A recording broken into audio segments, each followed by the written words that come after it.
Yeah, hello everybody. It was a sad weekend, probably for definitely for me and for Alex as well. And if you're into rock music and especially if you like Motorhead, then it was a very sad weekend because we lost Phil Campbell.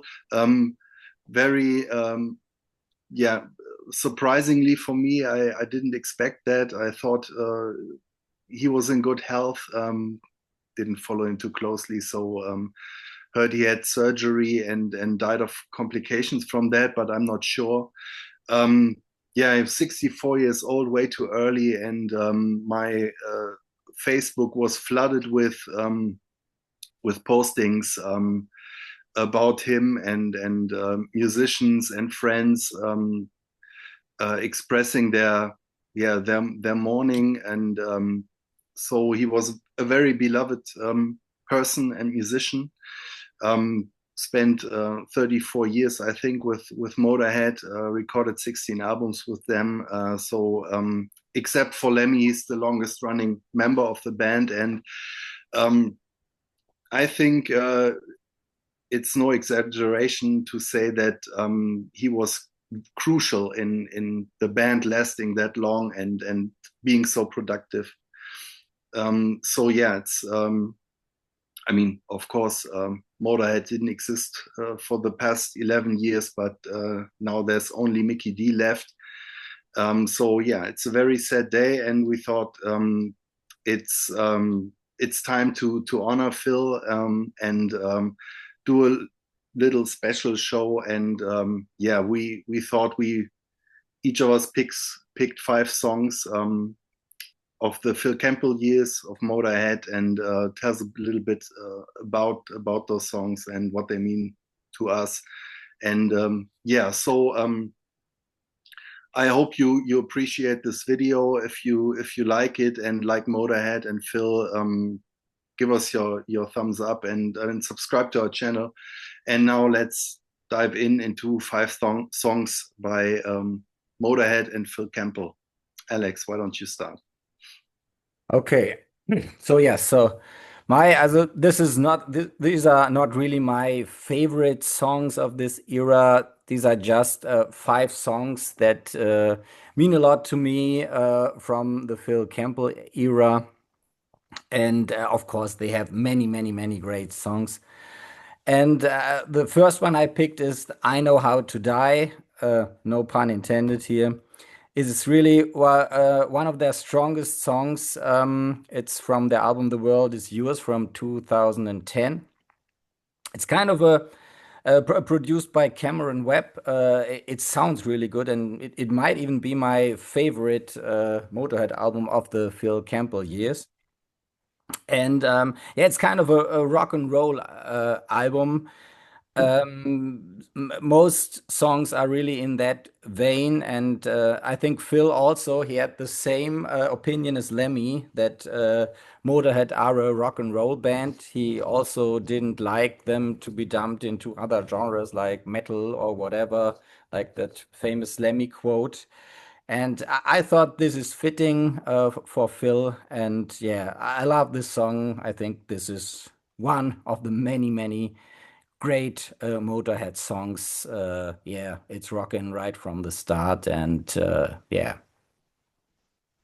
Yeah. it's yeah. If you wanna play show someone who Motorhead is, you can play this song, and it's obvious. It's one of those songs. Timeless classic to me. Yeah, I think that those last 3 albums they did are really good. I mean, I think they don't really have a bad album. And of course, they didn't do a lot of experiments. They were Motorhead pretty much from start to finish. But I think in the 2000s, yeah, like I said, I like all those albums, but towards the end, those 3 really stood out to me a little bit more than the ones before that. So yeah, like that one as well. I thought I will go through those 5 songs chronologically. Phil joined Motörhead in I think in 1984, but his first album came out in 1986, and it was Orgasmatron. And yeah, he was playing in order to become or to replace Brian Robertson, who was with the band in For Another Perfect Day. And yeah, in the end, there were two guitarists rehearsing, and that one was Phil and the other was Wurzel, of course. And well, Lemmy decided to get both of them. So yeah, on Orgasmatron they were a quartet and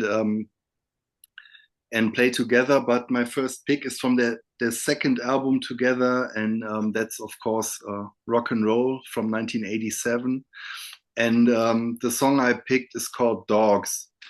And I like it because first of all, it's bone heavy. It's one of the heaviest songs of that album, I think, and it's one of those rather mid-tempo stompers. It's pretty much straightforward. No, not much stuff going on in that song. I realized going into this exercise how much I really like this album, and that I think it's a little bit undervalued by fans, because I think it's really strong. Lemmy sounds fantastic on it. Later on, his voice is a little bit shot in the 2000s, and here he still got that very raspy bark. Yeah, just a killer heavy song with great soloing by those two guitarists. And yeah, if you want something really heavy from that era, Dogs is a very good pick, I think. So that was my first. Cool. So that's very fitting, because I also love rock and roll a lot. It was actually my first Motorhead album. That's also probably why I like it a lot. But yeah, I think it is a good album. I think I would like it anyway. So I think it's great. It has Michael Palin from Monty Python on it, making an appearance, which is quite funny. And there's also a nice picture of him with the band on the back cover. Uh, yeah, I like it, and I picked the song "Rock and Roll." Yeah, which is also a Motorhead classic, and it got the great lyrics that sum up, yeah, Lemmy's lifestyle, maybe also Phil's. I got rock and roll to save me from the cold, and if it's all there is, it ain't so bad. Yeah, it sums up the atheist worldview of Lemmy. This was kind of his philosophy and his way of life, and also of Motorhead. So I always thought this is a special song, um, and yeah, I think it's quite fitting. I think I wasn't really aware that Phil played on this, but now looking back, yeah, I found out, yeah, Phil actually was my introduction to Motorhead, Phil and Wurzel, and it wasn't Fast Eddie Clarke. So I've heard him first, and yeah, it's a great song. Yeah, Yeah, love it. super catchy song, pretty earwormy and fast, of course. Okay, my next song is from the 1995 album Sacrifice. It's the last album they recorded with Wurzel, and he got out of the band right after the recording, so he didn't play on the following tour with them. It was just the three of them after that one, and going, yeah, they stayed together till the end, Lemmy, Phil, and Mickey D. And the song I picked is called Over Your Shoulder. And it might, if you listen to this album, or if you're new to Motorhead, it might not be a standout track, because it's mostly driven by this groove. It's also not that fast of a song. Um, but it totally got me when I listened to through the catalog in the past 2 days.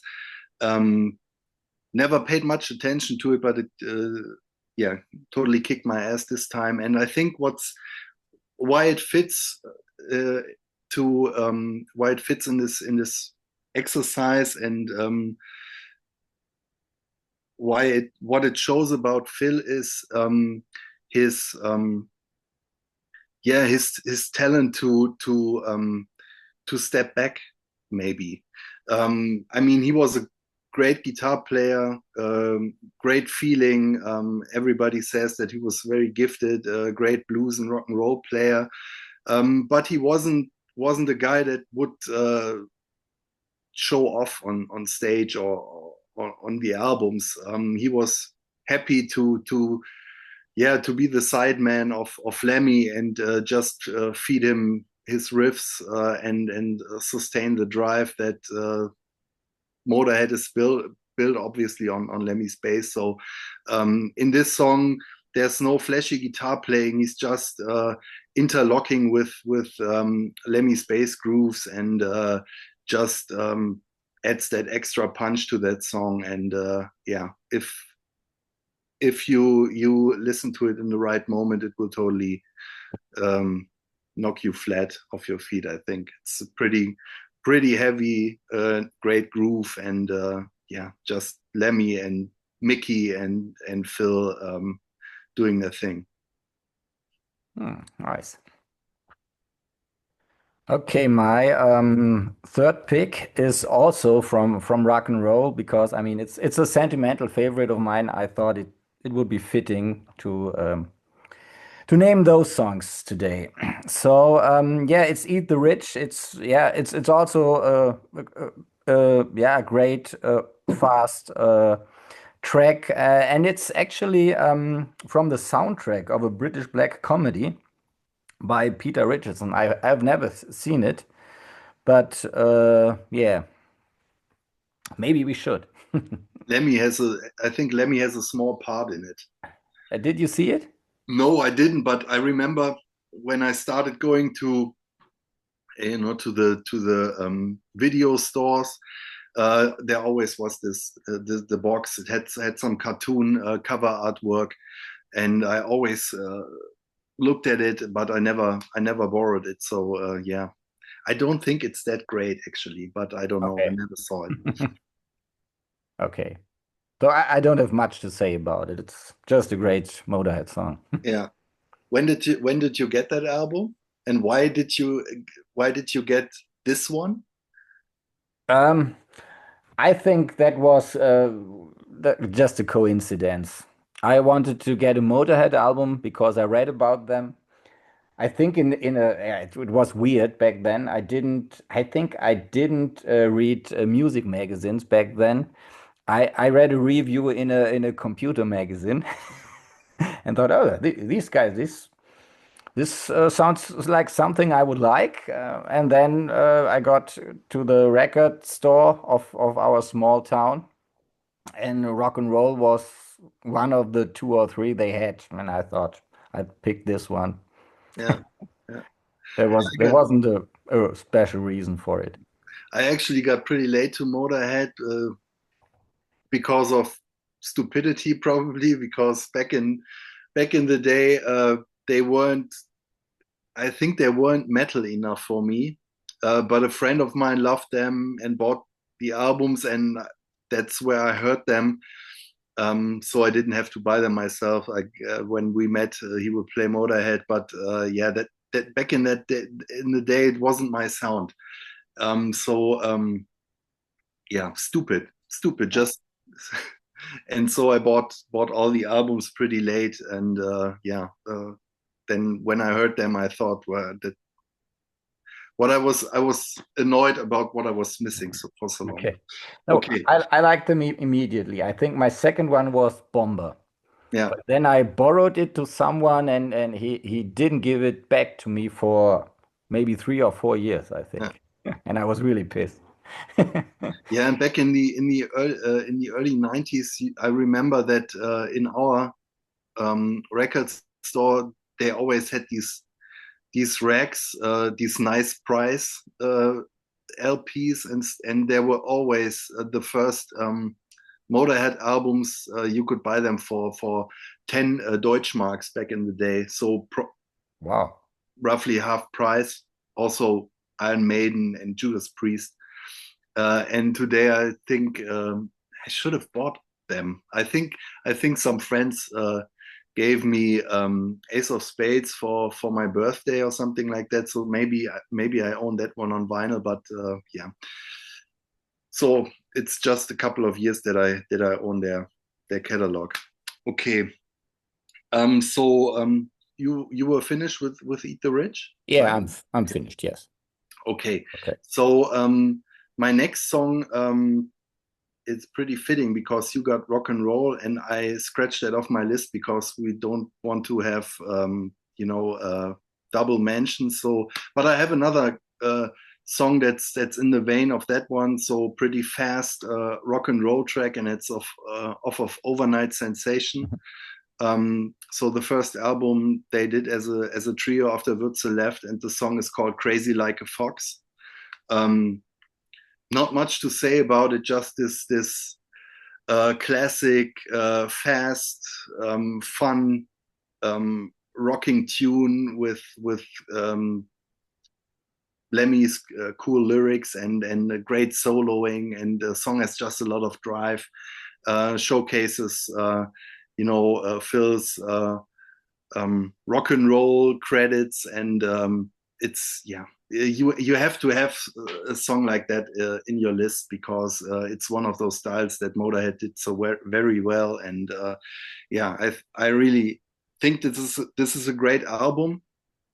Um, People are always mocking it because of the yeah pretty ugly cover artwork and the fact that those were those years where Lemmy shaved off his mustache, um, and probably shouldn't have. I don't know. I think Phil looks kind of cool on the cover. Yeah, The other guys, not so much. Yeah, I think Mickey D looks kind of. It has. It's somehow out of focus. It looks a bit like yeah, bad Photoshop. I don't know. Mickey D doesn't look like himself. He looks a bit like what's her name? Jennifer Love Hewitt, I think. Yeah, but a great album, great song. So yeah, that's my third one. Okay, nice. Crazy Like a Fox. So, my pick number 4 is a track from the year 2000, from the 2000 album We Are Motörhead. It is the title track, which is another fast song in the vein of Motörhead from their debut. Yeah, I think it's great. I love such fast songs, Yeah. and yeah, this band is so good in yeah, writing the same song again and again and again, and you always love it. Yeah. And this is one of them. There was actually you have to look it up. I found a couple of years back.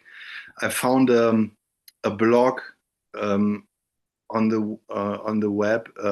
There was a guy who had a special project, and he gave himself the task to only listen to Motorhead for 1 year, and he blogged about that experience. So he really did it, and every couple of days, so he dedicated weeks to just one album, and wrote about these albums over and over again, and about live albums as well, and Wow. that was a pretty cool experiment. And yeah, when people say or like you said, Motorhead write the same song over and over, that's on the one hand it's right, but there's still variation on every album, and Yeah. a little bit, just a little bit of difference between the albums. So uh, I think Motorhead is a band where you can do such an experiment. First of all, because they have a big catalog, and uh, the songs are catchy, but there's also nuances to them, so it doesn't get too boring. I don't know if that would work like with AC/DC or something like that. Um, and because they always maintained a pretty high quality throughout all these Mhm. albums. Yeah, Yeah, and they have, I mean, to be fair, they have some types of Motorhead songs. Yeah, they have the fast rock and rolly, then they have the mid-tempo stuff. There is some ballady stuff. So maybe you yeah, will get 5 or 6 different types, and the boogies. yeah. And so it's not really fair to say that, but I think you get what I meant with this Of course, expression. of course. So yeah. And they have a couple of albums that are different, like Another Perfect Day, which is a bit more melodic, you could say, and Yes. Orgasmatron has this kind of industrial feel to it. Yes. Yeah, That was strange to me, that yeah, but album. I love that album, and then the ballads only start with 1916. So from then this point on, they have these ballads. Um, yeah, and of course the early stuff is still pretty punky, and yeah, yeah, great band. I realized it these past 2 days when I listened to the Campbell albums. Yeah, okay. My fourth pick is which one did I pick? Ah, yeah, right. Um, uh, yeah, you could say this is a little bit more of a complex song. It's from Snakebite Love. So also from the 90s, 1998, and the song is called Joy of Labor. Um, and it's about 5 minutes long, and it has elements of it are a bit ballady, like you said. So the chorus is pretty slow and melodic and heartbreaking. Um, but there's a lot of stuff going on, and it has this beautiful like singing guitar lines in the bridge. So shows off Phil's skill. So you have pretty grooving verses, and then these ringing guitar lines over behind the bridge, and yeah, and then the melodic ballady chorus sets in with these great lyrics. So yeah, Joy of Labor. Bit of an unusual song, not a classic ballad, but of course, or for sure, more melodic song. Okay. So my number 5 is also, you mentioned it before, is the song "I Don't Believe a Word" from their 1996 album, I think. Overnight Sensation. Overnight Sensation, their first as a three-piece without Wurzel. And it is, I picked an unusual song. Um, and yes, you mentioned it before. Phil was really a great guitar player, inspired by Jimi Hendrix and all the 70s guitar heroes like Jimmy Page and Michael Schenker and so on. Um, but he could really step back, and he wasn't really a show-off guy at all. He always played to the song. He could easily play a Ramones song and be fine with it. So, and what I picked is "I Don't Believe a Word." It has a kind of an anthem quality and great lyrics by Lemmy about facing lies. And Lemmy totally pulls it off here. I mean, we know that he's not the best singer in the world, but he has a lot of integrity. Yeah, when people hear his voice, they know he's saying the truth, with his no bullshit attitude. And this is the perfect song for this band, and it totally works. And yeah, I really, it's really one of my favorite Motorhead songs actually, and it's a very very atypical, and it gives this album. There are some other songs similar to this. It gives it a more serious note than as other Motorhead albums. I could have also picked "Listen to Your Heart," the last track on the album, which is kind of similar. Yeah, and I really like it a lot, and it's kind of also essential to who Motorhead is because it has to do with the integrity of Lemmy, and yeah, I think also of Phil because yeah, he can transport this also with his kind of with his performance. So he can also perform a simple song. Yeah, like yeah, I mean they love. He also loves the Ramones. So that's kind of yeah, that's kind of Motorhead, and yeah, great band. And yeah, I could name probably 20 more songs I love or more. And yeah, we need to talk more about them on this Yeah, tour. that's exactly what I thought when I was listening Yeah. to those records. Yeah. Yeah, I before I go into my last pick, I